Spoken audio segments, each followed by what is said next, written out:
Welcome to the Sales Queen podcast, where we teach women how to turn their skills into sales and monetize their message so they can finally sell with the clarity, confidence, and certainty that they've always wanted to. No longer does the game of sales need to be an old boys club. It's time for you to sell like a queen. Hello, everybody. Welcome to the Sales Queen podcast. I'm here with my friend and I feel like brother from another mother, Kyle Livingston. Thanks so much for being on the podcast, bro. And this is going to be great. Hey, thanks for having me. Yes, I'm super pumped. Okay, so a little bit show. of background. Y'all know that I'm the sales queen. Well, I call Kyle the operations king, but he also has a bunch of ninja moves that he knows how to pull in sales too. So he has helped over 9 companies be kind of on the back end, help them achieve their ultimate success into multiple 7 figures, probably 8 figures as well. Yeah, 8 figures. I know that for a fact. And he loves helping people to structure things in their businesses, and he has so much to offer. So without further ado, Kyle, I'd love for you to start us off by just telling us not only we're going to hear about a lot of the accolades, but where you come from, because I know that's a really interesting story that people probably don't know about you a lot of times. So why don't we kind of start there, and then we'll see where it takes us. Thanks for being here. Yeah, 100%. So I'm normally not the type of person that's like, hey, let me go back to like when I was born, but I think that is important to a big part of the story, at least for a lot of people listening. So I was actually left at a yard sale at 12 weeks old. And my birth mom had actually tried to have an abortion 3 separate times on 3 separate occasions and failed, once with Planned Parenthood, twice at home, like all these crazy things. And long story short, the people that were having the yard sale were originally going to adopt me early on. She ended up backing out because it was just like a verbal agreement at that point. Some real backwoods country stuff, right? And so she's strung out. She's a drug addict. She's typically doing some type of something, right? Meth, whatever she can kind of get her hands on. I was born 6 weeks early. So I was 1 pound, 8 ounces at birth. I was in an incubator for the first 6 weeks of my life. And the next 6 weeks I spent in her care, basically crying and screaming the whole time because I was allergic to milk, and she was just literally giving me like cow's milk at the time. And so she goes up to the yard sale of this family and says, hey, like, I need to go party. Can you watch him for a day? 2 days go by. 3 days go by. They finally get a phone call from her like, hey, if you want to keep him, just keep him. And never came back. And so that was in Hemet, California. That's where things like that happen. And I mess around. I say, you go to Hemet for 3 things: meth, death, and Scientology. Oddly enough, in the middle of the desert where there's nothing to go through, it is the gold base of Scientology and like one of the biggest headquarters for meth overdoses and things. So had a really, for me, it wasn't rough growing up, right? It was just normal growing up. But then as I got older and kind of stepped out, I was like, oh, shoot, like I actually didn't have like a great childhood. Like, we would have to take and get water from the neighbor or water from the pool and like boil it on the stove and like take baths because we didn't have water that month, or we didn't have gas to heat the water. It's like all these different things growing up, like it was just normal. But as soon as I like experienced like, hey, this isn't normal, I was like, okay, we need to change and do something radically different. Wow. So we have a little highlight button on this app where I can like highlight when strategic, awesome things are said. I'm just like pressing the button like 3 times already. I'm like, that's going to be a cut. That's going to be a cut. Wow. Okay. So that was something that was implanted in you from childhood, like you said, was normal. What happened after that? I guess this family took you in, and then I'm very curious to also know, just even for me, I'm just curious about this. Like, how do you feel like those things maybe that were subconscious to you, dealing with that trauma from a childhood, did that ever come up like later in life, like self-regulation? Tell me kind of about what happened after that in terms of your childhood. So as a child, like I wasn't an only child. Like I had siblings, but my closest brother to me was 11 years older, and then like my oldest brother was 25 years older. And then I had a brother and a sister in between that were adopted family. And so I spent a lot of time alone as a kid, playing with Hot Wheels, building Legos. Like Legos were my jam. Or I'd be in the garage building stuff. Like as I got a little older, like my dad was a machinist, so he was always tinkering in the garage. And so I'd go out in the garage and tinker and ride bikes. And like I was a typical outdoor kid, but I loved to build things. Like that was my favorite thing to do, was just build stuff. And so Um, I would say I had a fairly average childhood until probably sixth grade. I'd gotten into a bunch of like fights and, but I felt like that's just like kid stuff, at least in the area where we were in, like that's just kind of what it was. Um, and things in, I think sixth grade started really going downhill. Like I started getting a lot of fights. Um, the school system that we were in was very, it started getting like legitimately segregated. Like blacks would be on one side, whites would be over here, Mexicans would be over Mm. here, and at lunch we would riot. Like it was getting really, really bad in the area that we were in. And so like I kind of had to choose sides and like had to choose like gangs to be part of and all this stuff growing up. Um, but I realized actually I got expelled from high school sophomore year for fighting, and went to work for my brother who owns a construction company. And so I'm 15 years old, work 14 years old, whatever old I am, doing construction work for my brother. And I'd always done odd jobs. I'd always like gone around and like mowed neighbors' lawns to make money and always done all these odd jobs. So I always had like the entrepreneurial spirit. But I think the biggest thing that messed with me the most was I was always running away from being poor. And like the biggest thing when I became an adult and through high school is like I was working two jobs in high school, even when I went back to high school. Like I was constantly running away from being poor. And so every decision that I had made from, I would say, probably junior year in high school until I was maybe 23 or 4 years old was like, don't be poor, don't be poor, don't be Wow. poor, don't be poor, go figure it out. And like my staple, right? My North Star Mm. was 10 grand a month at that time. If I could just get Wow. there. So you Just that. had this vision of don't be poor, don't be poor, don't be poor. You were working super hard. What was kind of your introduction to hitting that first 10K month or pursuing maybe what we would call entrepreneurship of translating from just working super hard and maybe crushing as many hours as you can to try and hit that number versus then when you took ownership and you're like, man, maybe I could actually create something myself? Well, I was 12 or 13 years old, somewhere around there. And I would go around, I'd knock on doors and I would ask to mow lawns and wash cars. I'd mow a front lawn and a back lawn, $5 each, and wash a car for $7. Like that was my jam. And so I remember I came home one day and I went and knocked on a bunch of doors throughout the week, like after school, set everything up for Friday, Saturday, Sunday, made a ton of money for being a kid. And I was sitting on my bed counting my money. And my mom walks in and she goes, have you been saving? Is that all your money you've been saving? I'm like, no, this is what I made this weekend. And her like mouth fell on the floor and she's like, that's more than dad made. And I knew immediately. I was like, things are broken. I don't even know what the things are, but like that's just insane. If I, as a 12-year-old kid in my neighborhood, can make more money than my dad, who's a like machinist who Wow. drives an hour and a half each way to work. Wow. Like something's effed off here. And so I think that was the moment for me when I realized like I got to do something different than what most people do. So as I got older and began experiencing like this is what most people do, I got into construction. Like I started doing that Yeah. type of because that's just what I knew. I was driving down the road. I was 18 years old. I had my own apartment at the time out in Temecula, which was like the nice place to live. And had I'm driving down the road, and I'm still working for my brother at this time. I'm driving an old white Ford F-150.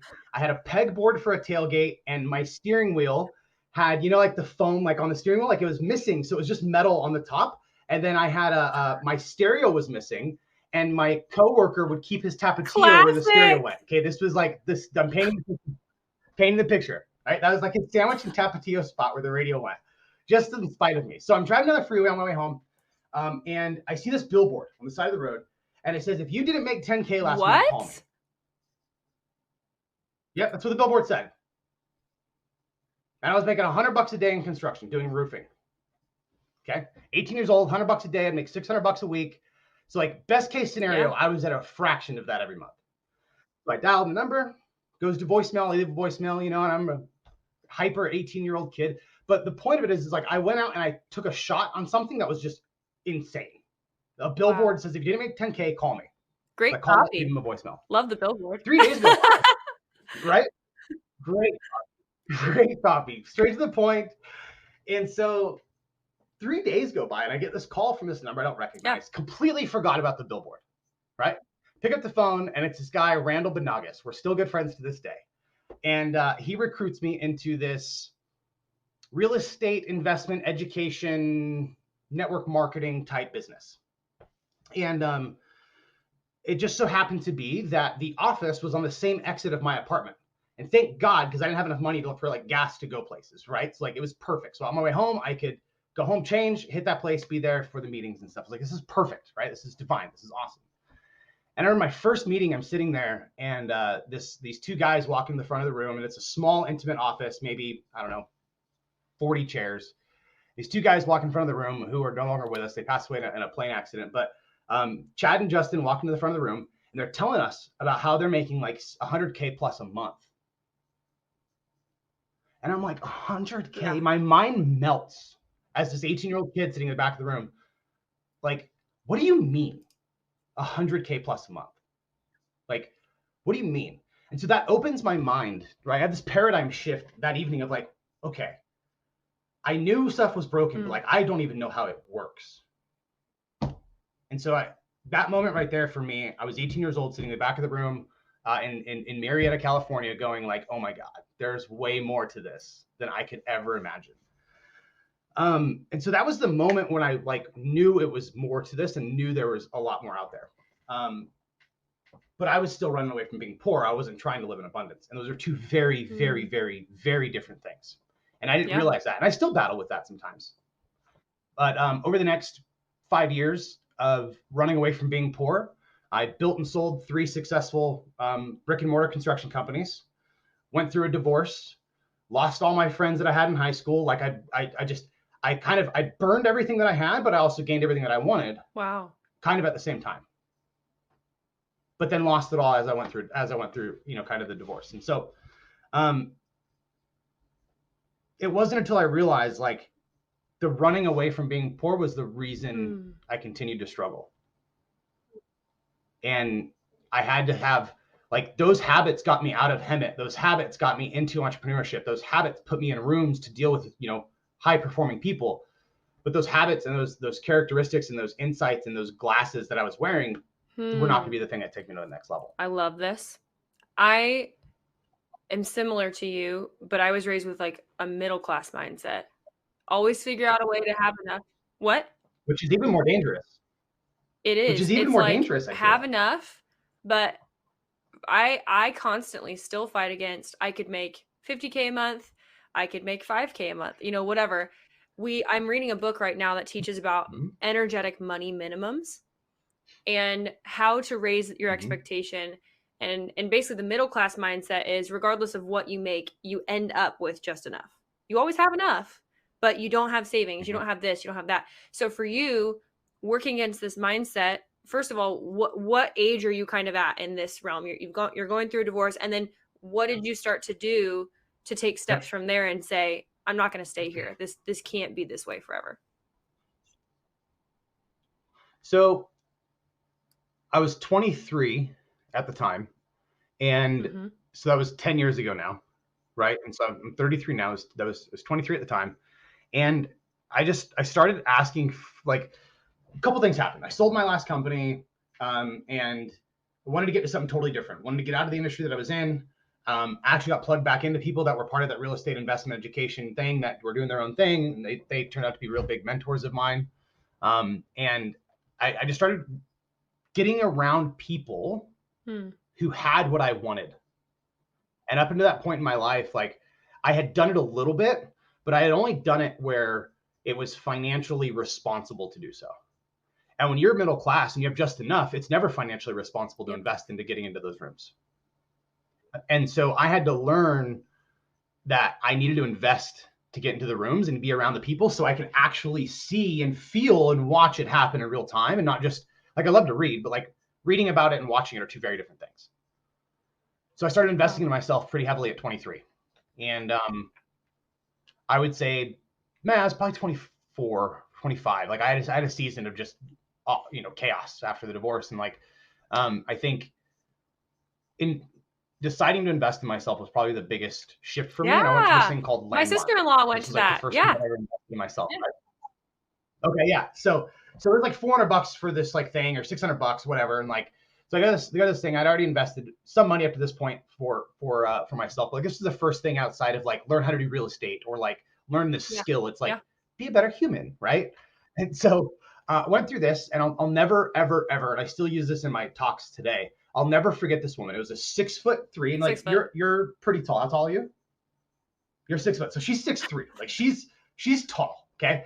And she's an Wow. Egyptian woman from Europe. So she has a European accent. She's Egyptian and ridiculously tall. Like this lady Goddess. was just Amazon. captivating. Yeah. Okay. Literal. And so she goes through this whole spiel, and she draws this big circle on the board, and she puts this little tiny pie in the circle. And she says, in this little tiny pie, which is like 5% of the whole circle, this is what you know, right? Like, I know how to drive a stick shift. I know how to walk up a flight of stairs. I know how to Yep. communicate in English. No. She drew another one that was like 15% pie, piece of the pie. And she said, this is what you know that you don't know. Like, I know I don't know how to speak French. I know I don't know how to fly an airplane. I know those things. She says, and then the other 80% of the circle are the things that you don't know that you don't know. And I was like, what? And she goes on to explain that. And that in that room was probably the biggest life-changing moment I ever had, because I went from this cocky, sold companies, thought I knew it all, to like, I don't even know anything. And so at that point was really when things started to shift and kind of change for me, was when I put my ego aside and was like, let's rock and roll. But then ego even showed up a little bit later too. So I think it's just So part of you the thing. learned that there was a lot that you didn't know. How did this transition into like the digital marketing world that you ended up finding today? Was it from those real estate guys, or who was kind of the first person that you were like, oh my gosh, money online and all this? Um, I would say the first person that ever showed me like the money online world was a gentleman named Chris Record. And he came from that multi-level network marketing, didn't make 10K last month, call me world. That's where we met. And I'll never forget, he had called me. He was moving up to Northern California. He calls me, tells me about like affiliate marketing, and like tries to recruit me to affiliate marketing. And I was like, not having any of it. And I wanted to get into like drop shipping and all this other stuff. And then I got a call from a guy who used to manage all the cell towers and stuff that we built. So we used to build cell phone towers, right? And so a bunch of commercial construction. I'd sold my third company, had a bunch of contracts with this guy's name was Clay. Clay calls me. He's like, hey, man, the company that you sold just went under last week. And the NDA that you have with them is now null and void. I have $3 million of work. Do you want it? It's like, you bet your ass I want it. And so I went from selling my third company, saying I'm never getting back in this industry, getting into real estate, doing real estate for a season, getting all of this work dumped on my lap, and saying, all right, let's go do it. And so I kind of paused the digital world, right? I was doing like drop shipping and all this stuff, put a pause on that. Started this company. 9 months later, we were on a run rate to do just over 3 million, and I'm in the red 160 grand. So I lost 160 grand so far, and we are going to be doing about $3 million in actual cash collected. And I'm like, how in the hell did this happen? And in the meantime, I had hired and fired 64 people. I had had a full-blown panic attack that put me in the hospital. Literally fell down, collapsed, rushed to the ER in an ambulance.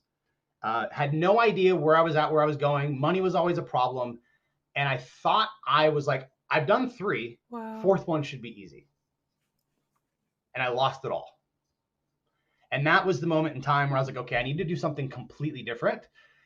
We shut the doors of that business down, tail between my legs, go back to California. We buy a 36-foot RV, gut it, remodel it. I spent 4 months just like de-stressing, right? Like I was so high strung, spent a bunch of time remodeling it. Went and bought every Facebook ads, YouTube ads, drop shipping course I could possibly afford, and whatever, from Billie Jean and Chris Record and just the Russell Brunson and everybody. Went and parked the RV in the forest and just studied for 6 months. And that was my segue into the online world. Was strictly by like, I can't do the brick and mortar world anymore. I have to do something different. Wow. So when did you and your current wife meet, and what was that story like? And she's an entrepreneur too. Love it. Definitely need to do a couples podcast. That'd be a whole lot of Enneagram 8s up in here, but I love it. You start flying against the Things wall. Would be on fire. That'd be awesome. Like, yeah. Oh my gosh, I love it. Remember, I met your wife before I met you, and it was like an instant soul sister connection. I'm pretty sure we were on the top of the JW Marriott in Nashville, and we just like sat in a corner and talked for like an hour and a half. And then Landon's like, "Where did you go?" And I was like, "Babe, I met a cool, powerful female. Where do you think I went?" You know. And then you and Landon bonded too, which is so cool. So yeah, tell us a little bit of like how did you guys meet? And then obviously you went through, you know, a divorce, and now you've been married, you have kids, all these different things. So maybe a little bit of perspective of like what it's like being married to an entrepreneur, and how when you do find the right person, maybe how that changed you as a person or your perspective, and a little bit of that. Because I think one thing that honestly, the other than maybe Grant and Elena Cardone, who honestly, other than their private events, I don't feel like they do a lot of speaking publicly in ways that we can ingest. So I know Landon and I are really passionate about kind of opening up that side of entrepreneurship too, of just like the power of having a spouse that really supports you and like understands you in that way, and what that's like, good, bad, ugly. So anything that you want to share on that, I think that'll help a lot of people listening to this, in addition to just all the tactical stuff too. Yeah, 1000%. We I think the there's pros and Mm, cons to being married to anybody, obviously. I think marriage and a construct in general mm, is created to sharpen the other person, right? And if you're misaligned with major life desires like entrepreneurship, and this was something my first wife and I weren't in alignment with, right? Like she was very risk averse and kind of wanted the 9 to 5 and the right, and I didn't. Like I'd go risk it all if it was worth a home run. Like let's just go, send it. let's send it, you know. And so and so the I think that the balance there is really one thing I'm really happy about with her, is like she supports me wholeheartedly. Like if I'm like, hey, we are investing in this mastermind, it's Yep. 50K, she's like, awesome, let's go. And like there's no like there's never a hey, I need to go have a conversation with my wife, because she trusts me and supports Yep. me, and it's like this is where we're going. And so it's really good because she's kind of the rudder as well. So like I'm the engine, we're like we're jamming, we're going, but then she kind of helps keep things in track, and she also has an entrepreneurial perspective and heart too, so she understands the chaos and the crazy and the late nights and like these things. um, and it's also really cool Mm, from my end to watch her do her thing, and to watch her actually like help people and excel, and like from a husband's perspective, watching her be able to shine and not just go to a corporate job she hates, like that's a really mm, cool aspect too. I think the balance just becomes, how do you support each other's dreams without cannibalizing your own, and not letting the world, like right relationship, the things that go on in the house, the dirty, all the things in life interfere with the entrepreneurial streamline that mm. happens within a That's couple so in a relationship. beautiful. And you guys have been married for how long now? Longer than Landon and I, obviously. We're just getting started. Yep. We'll Mm, be dating 8 years next month, and we'll be married for that's 6 years awesome. That's awesome. in July. Any other life lessons that you feel like, just words of wisdom, and maybe not just in marriage, but just having a person in your corner, or ways that like you feel like you've grown as a person because you had somebody sharpening you and making you better, or things that even surprised you maybe about yourself, your leadership, your walk, your faith life, the way that you communicate, any of that that you feel like could be valuable for people. One thing that's really been on my mind a lot lately is perspective, and maintaining a perspective, because I get really frustrated with where I'm at in life.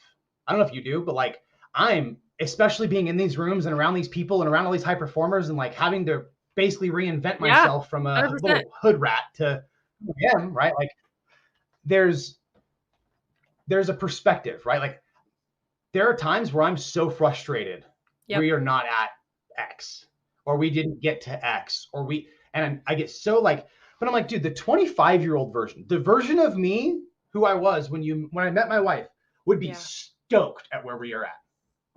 Like he would be so jacked up. If I'd have told the 18-version-year-old version of me, like this is where you'll be at 33, he'd be like, Yeah. that's a pretty badass life, dude. But then I'm sitting here at 33 going, Yeah. stuff sucks sometimes.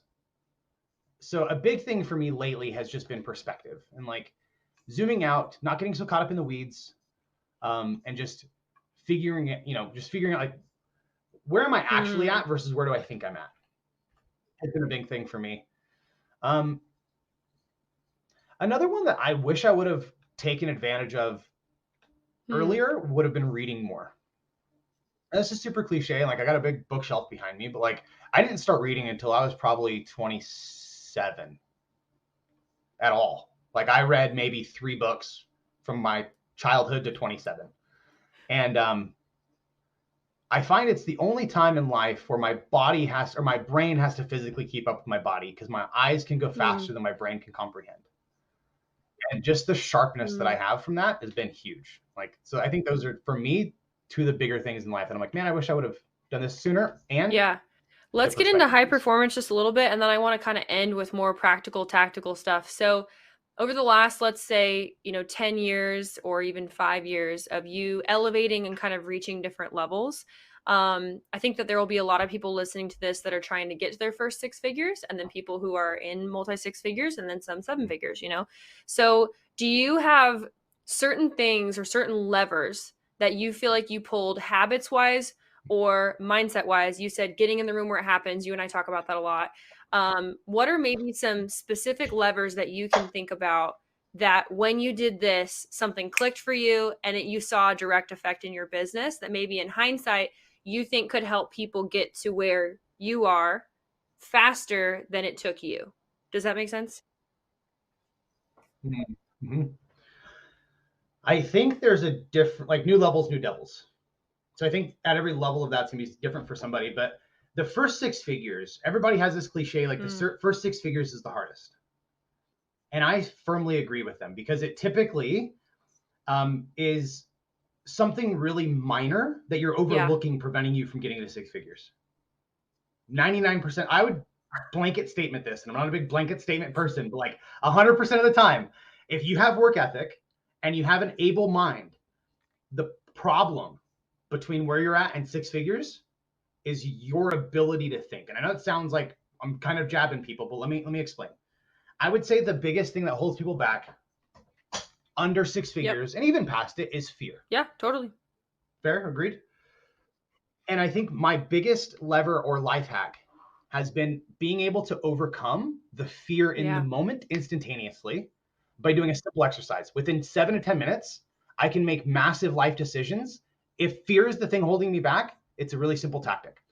And so, whatever you're going up against, I take a sheet of paper and I will write down worst case scenario, like literal, what is the absolute worst case scenario? Be realistic. Like, if there's no chance you'll ever live under a bridge because you'll always have a couch to sleep on, like, put the couch, not the bridge. Like, so be realistic and write down worst case scenario. Okay. And now write down on another sheet of paper on the other side, like, what is it you're actually pursuing? 1 or 2 sentences. Super simple. Right. And then you have to look at it and say, okay, is the risk of the worst case scenario worth the reward if I get it? If the answer is yes, sign the bottom of that piece of paper, fold it up, put it in your office desk, take a picture of it wherever. Next time you're living in fear of like, oh my God, I might lose it, refer back to the paper. I just signed this. I made a mental contract and a physical contract with me saying it was worth it. Stop being afraid and move on. You've already agreed it's worth it. And so I'm using a place where I'm non-emotional to make decisions from an emotional place. And so I use those anchors. And so for me, that's been the biggest life hack, at least to get to 6 figures. Was like, just stop being so damn afraid of everything. I think so. And so much of that, like, we can try and hack from the outside in of like, what's your morning routine and what's your, all this performance stuff. My habits suck, by the way. I'm going to be honest. My habits are trash. Like, it has been willpower and grit. My habits, and like, I do not have a morning routine. I wake up and get coffee and go to work, and I'm totally not pulling like a Hormozy style thing. Like, that's just been my mantra for years. Like, I don't do the sauna and this, like, my habits suck in that area. So I would rather work. I completely hear you in that. I have a bit of a startup routine, but it also varies. Like, I think the thing that's so key about what you said is like, it still comes down to mindset. Like, the functionality of your habits, the functionality of your morning routine is a functionality of your mindset. You're doing those things because you think that those things will help put you in the right mindset so you can take the right action, so you can get the right results. And ultimately, I think so often people, like, because their mindset is rooted in fear, like you said, it all comes down to like, go freaking do it. Like, you're gonna fail. You're gonna have to figure it out. Like, I think about, in addition to what you said, the first 100K, I would say that for an entrepreneur in, let's say, the coaching consulting space, or you're sitting in the seat of a CEO, but certainly even for like what differentiates your coffee shop from somebody else's coffee shop, even brick and mortars, is there's so much fine tuning of who are you, who do you serve, how do we serve people in your messaging, that I cannot tell you how many times, especially if you're B2B and you're like, oh, okay, great, I'm an operations guy, or I'm a sales coach, I'm a marketing coach, figuring out your specific niche and the way that you specifically want to serve a very niche audience of people, figuring out that voice of that comes from trying a billion things, seeing that you got 2 likes on your post that you thought was going to hit, and still having the self-efficacy to be like, Literally. I still think I'm awesome. I still think I can serve people, and I'm going to keep trying stuff until it works, And I think that's so many of the lessons that you learn in the first 100K that after that makes some of the things easier, because then you're just like, okay, now we're figuring out ad spend. Now we're figuring out that, this creative or this creative. Do you agree with that? Or do you have, or maybe that's not been your experience? No, I totally agree with that. And I think that there's a level of there's a level of skill set. Yes. There's a level of thick-skinnedness, if that's a word, right? Level of thick skin. There's a level of like grit and persistence, and like your threshold has to go up in being able to tolerate BS and being able to tolerate problems and stress and all these things. And once that goes up, hitting the 100 is easy. But you have to experience those problems, which are scary to experience, to increase the, right? It's like going and working out, right? If I want to get bigger muscles, if I want to get to 100K, a bigger bank account, I have to go do the things that are uncomfortable. Things that are uncomfortable typically suck. In the gym, it's easy. Like, I'm not that afraid of a 45-pound, dumbbell. But in life, I'm afraid of the camera and the social media and the backlash and all the things that, right, are holding me back from what I actually want. And I honestly think it's one of the most selfish things in the world, if we can run down that for the minute, is like, if you're under 100K, and like Grant Cardone got so much hate for saying some 400K number. Like, I say this number with love, and let me explain myself before you start throwing rocks and tomatoes at me. If you're under 100K and you have goals of being over 100K, you are selfish, and that is the reason you are stuck. That is the reason you are under 100K. Because if you want to be over 100K, it's probably not just for you. It's probably for your family, your wife, your kids, your mom, your dad, whatever, right? And if you're stuck and you keep giving in to fear, right? Like books, Outwitting the Devil, fear is the biggest tactic he uses to keep people stuck.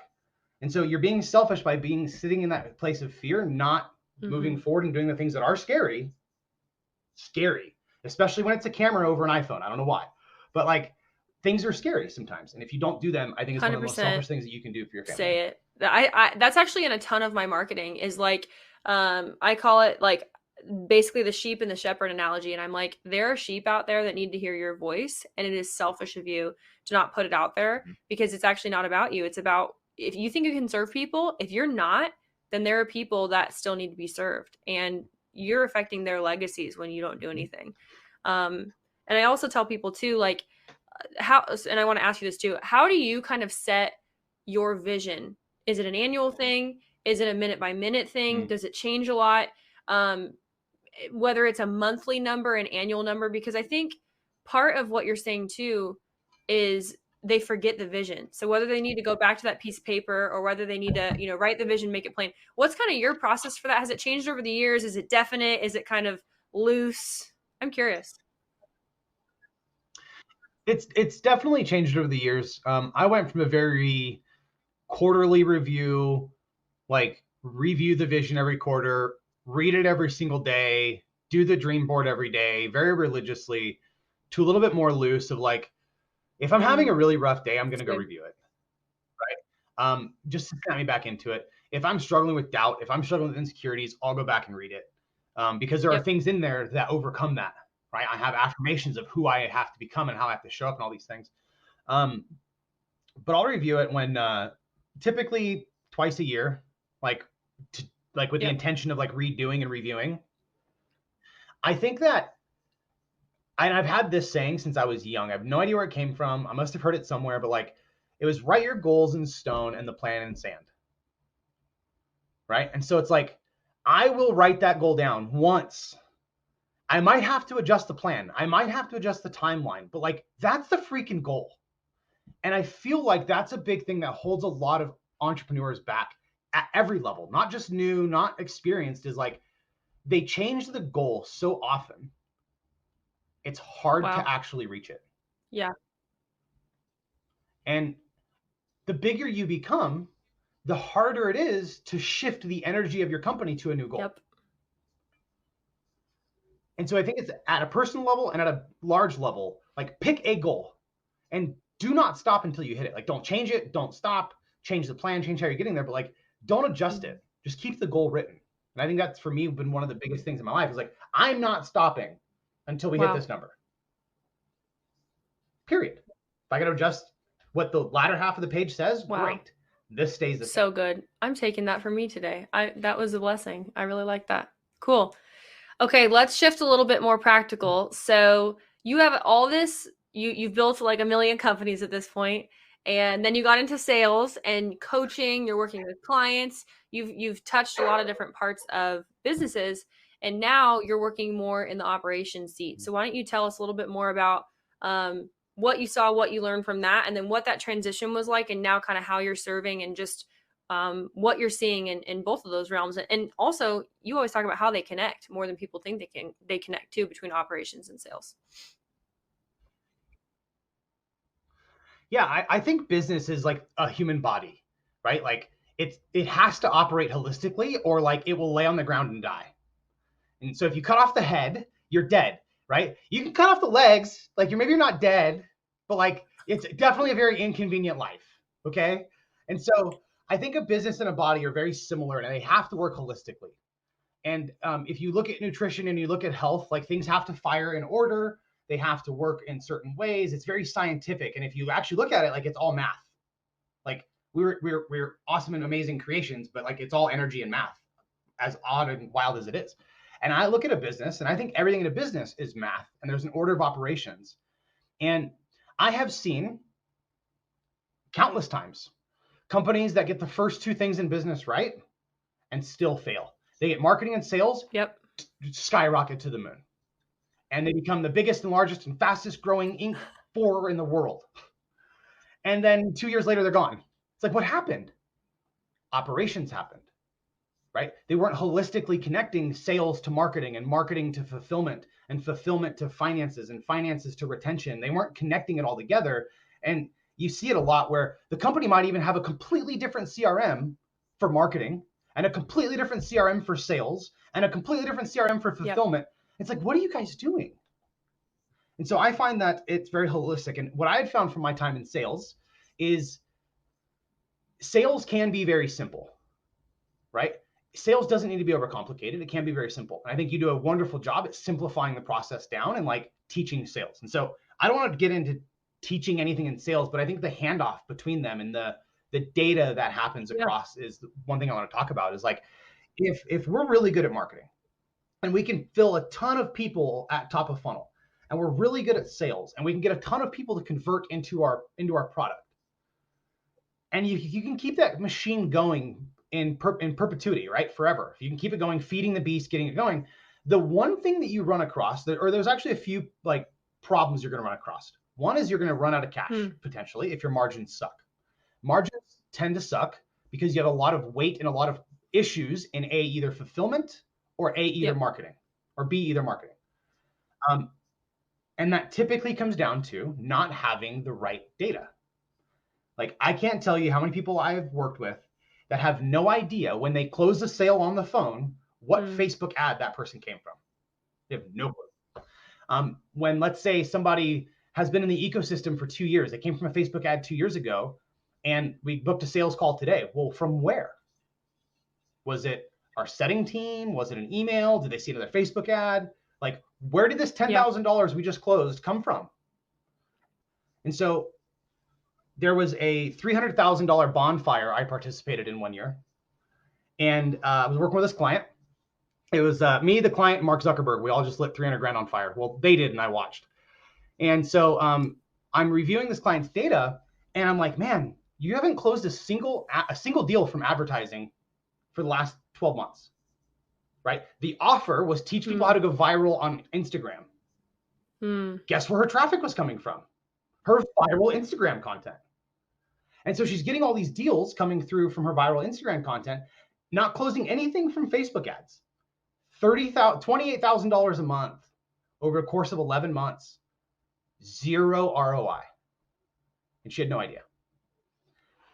And so if you're having a profit issue, could be in marketing, could be in fulfillment. It's being able to tie everything together and be able to paint a picture like a cockpit of a jet that shows you where am I at altitude, how fast am I going, how much fuel do I have left, what are obstacles in front of me that I might run into that I need to maybe increase our revenue. Like being able to paint that picture, I think is the most important thing and the biggest piece that most entrepreneurs are missing as they begin to Is there actually like a grow certain monetary level that people should really start caring about that? Like, is it, hey, once you know your needs are met, and then we should start caring about this, we have a little bit of margin? Is it from the beginning? Is it 7 figures? I've found things tend to break first at about 150K a month, right? They tend to just completely disintegrate and fall apart. And that tends to be the ceiling that I saw while I was in sales that everybody was banging their head against, 130, 150K a month. And at that level, you either have to slow down to fix it, right? Pull back to fix it, cut things off to fix it, or you just continue running like your hair is on fire and hope things get fixed as you build it and create a bigger mess in the process. So I would recommend start tracking, start collecting data, start putting the infrastructure in place, like when you start running ads. You don't need to be collecting and making decisions, but like at least have the infrastructure in place to send the data when you start running ads, whenever that is. I think the big operational infrastructure at about 60 to 80K a month is when you should really start paying some attention to like, hey, let's put some infrastructure in place to where when I want to step out, the whole thing doesn't just crumble. And I think that's where a lot of people get to is like you have that, you know, the Atlas stone where like the person like it's like on the back, they're like holding it. My question to you, back to your question is, at what point do you want to take that off of your back and put it on a infrastructure that holds it for you? Right.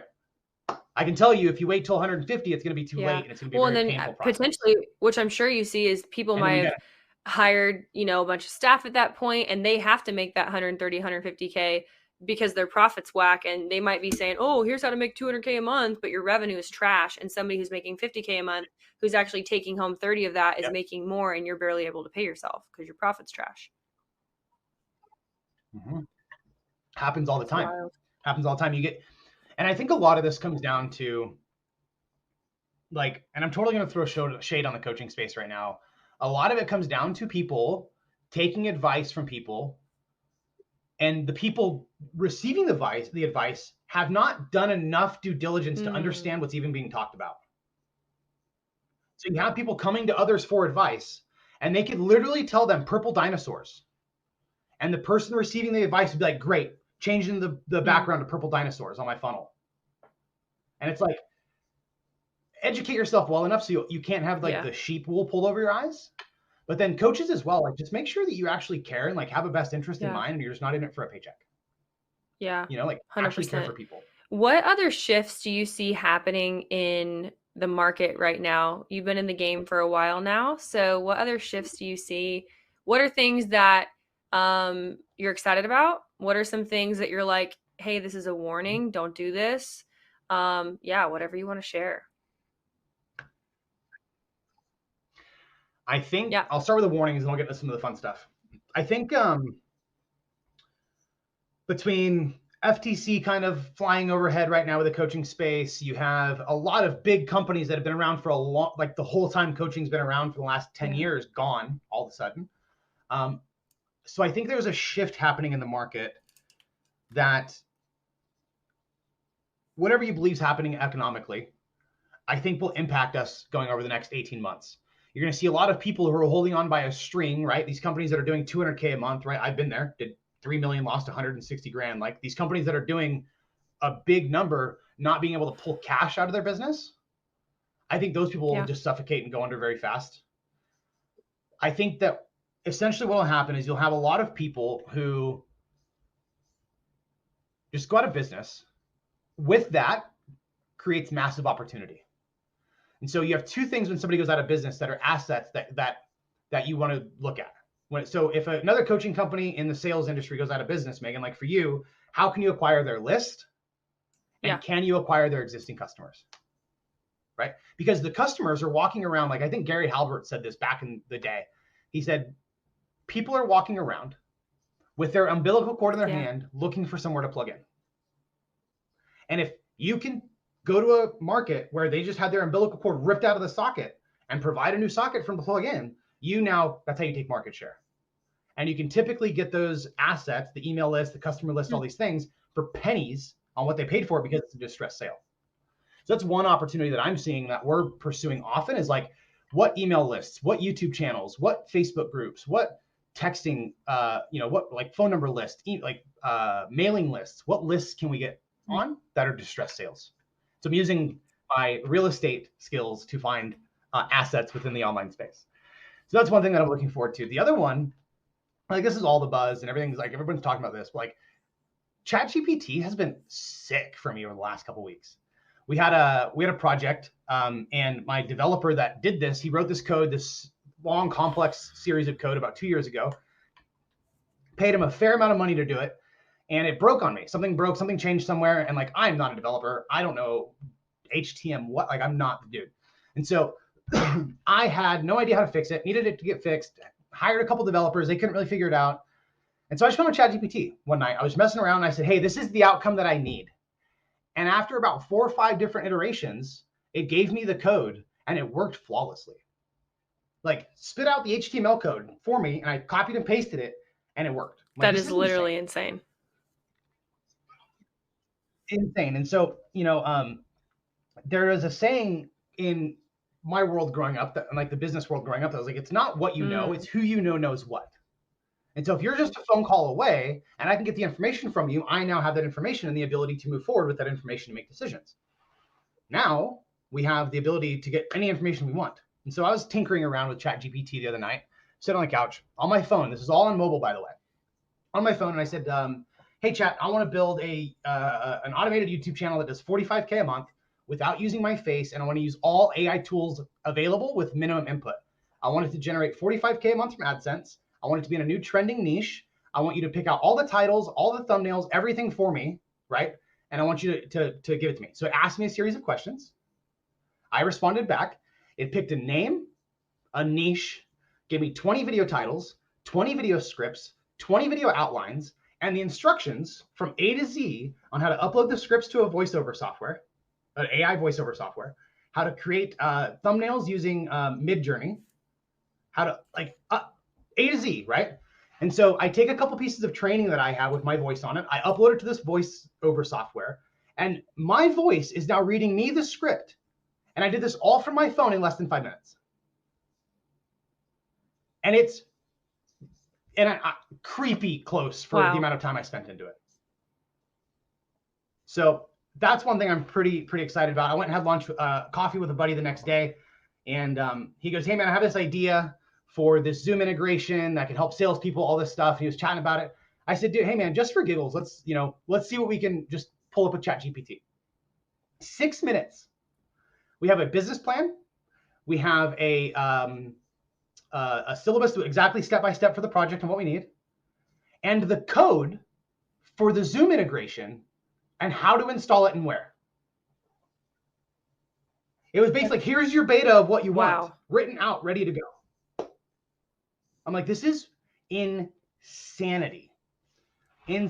So we're kind of tinkering with that on how we can use that in the data front and be able to help people paint a better picture in their business using that type of AI software. We probably won't release anything soon, but like we're tinkering and figuring out how can we make that easier to interpret. That's incredible. Yeah, I think you're right. ChatGPT is a sleeper agent that I think a lot of people are afraid of. But also I've even just implemented some like copywriting frameworks, and then I'll teach it to it. And then the next time that I need to go write copy for something and it has that embedded into it, even if people just use it as a time saving resource, compressing time is money. You know what I mean? So that's what I'm really excited about. Literally. And I'll have to chat with you offline about some of the YouTube stuff, because Landon actually has an idea that he's working on too. So we'll have to chat. But yeah, it's super exciting. That's awesome. It's awesome. Yeah. Yeah, it's been Well, fun. It's kind of been fun. closing this out, is there anything else that you'd like to share with us just about things that you're working on, things that you see, words of wisdom? And then we'll close it out with kind of your freebie that you're going to shoot over to people, and we'll close it out. Yeah, I think just a little snippet that just keeps coming over and over and over for me the last couple of days. It was in a book I was reading. I saw it on some like YouTube video the other day about like using a pocket tool or something simple. It was just like be sure to get everything you can out of what you have with everything that you currently have, or with everything you got. Right?